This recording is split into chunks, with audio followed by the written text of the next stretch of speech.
Exactly are Russian authorities standing this claim up?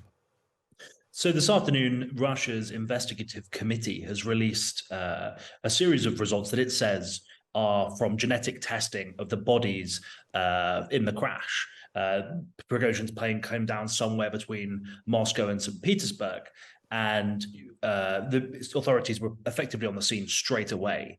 Rosaviatia usually, the civil aviation authority, usually takes a couple of weeks to do an investigation, to dot all the I's and cross all the T's.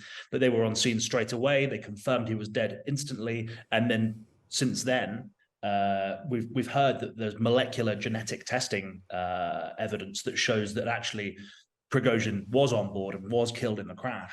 But obviously that's not anything they've shared information about. We have no idea where they may have got a sample of Prigozhin's DNA from, if they do indeed have it at all. But what strikes me is that while obviously we'd be very reluctant to believe a kind of Russian government claim on the face level alone, it's very unlikely that they would make a claim like this if they were worried that Prigozhin was going to crop up in, the Middle East or Africa tomorrow and say, actually, I'm alive, everything's fine.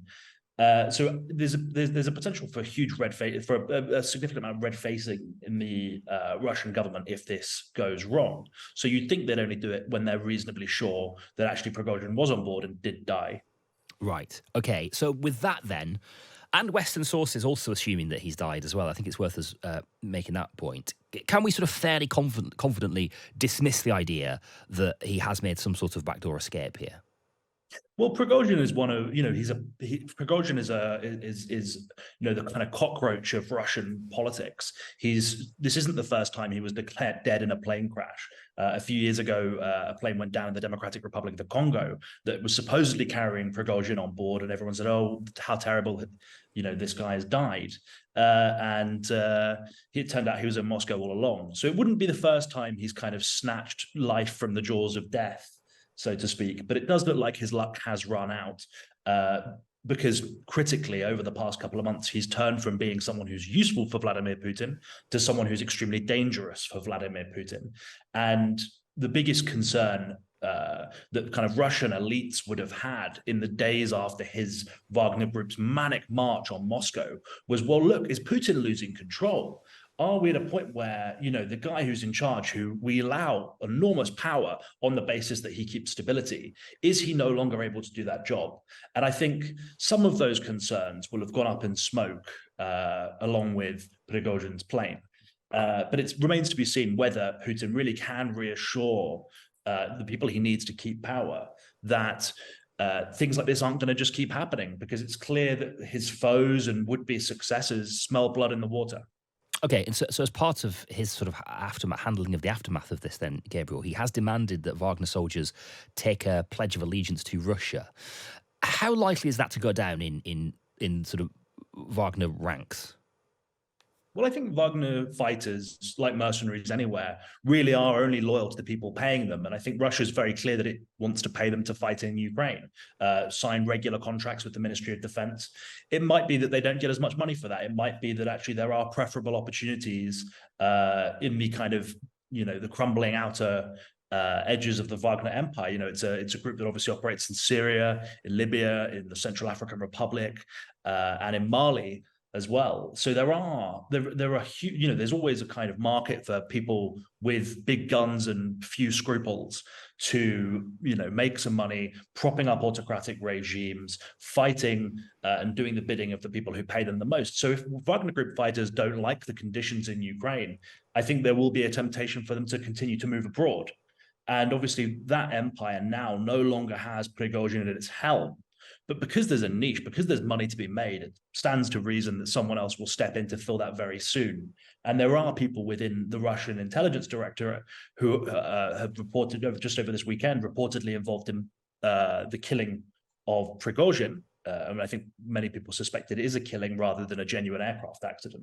But people who actually could then stand to gain by taking on some of the kind of branches of his empire, his mercenary firms work abroad.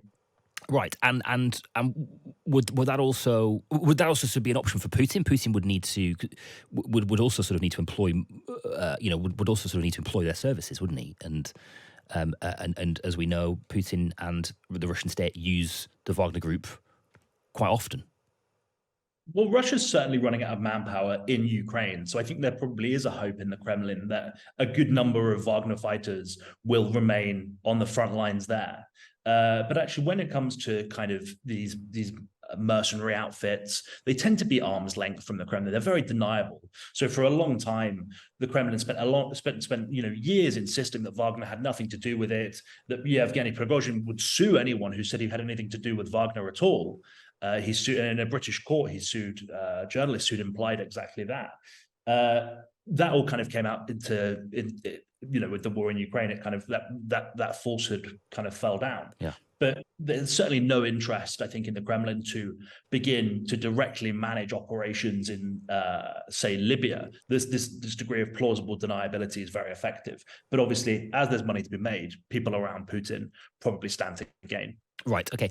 Let's just consider then, Gabriel. We already touched on this, but what this means for other countries where Wagner are present.